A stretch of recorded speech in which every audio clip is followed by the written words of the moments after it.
Блокада на општините. Од денеска граначалниците не подпишуваат никакви документи, а од утре, според законските одредби, граначалниците треба да бидат одјавени од функциите, но за престанок на нивните мандати, решение треба да им издаде ДИК, со кој документи можат да се пријават во Агенцијата за вработување.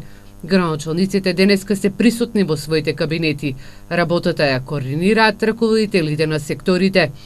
За сега е известно дека политичките партии кои биле на координација кај председателот на Македонското собрание Талат Џафери предложиле локалните избори да се одржат во октомври. На координацијата не биле представници од ВМРО ДПМН. Граначалниците од Истокот неколку пати предупредија дека ќе се случи блокада на општините, со што во прашање се доведени платите на наставниците, градинките, дел од културните институции и администрацијата. Поради ваквата ситуација трпи и бизнис секторот. Околу ново настаната ситуација со која ни престануваат мандатите со 15 мај, навистина можам да кажам дека ќе се соочиме со огромен број на проблеми.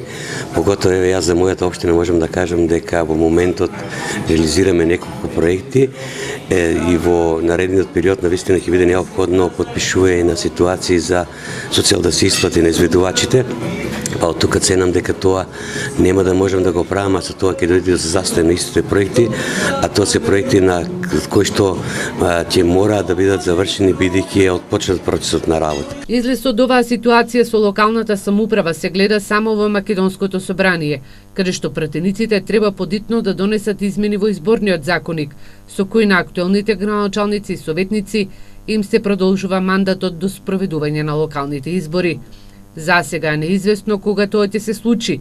Постои заеднички став дека треба подитно да се реши и да се донесе оваа одлука во собранието, но до формирањето на нова влада и на собраниските тела ќе помине извесен временски период.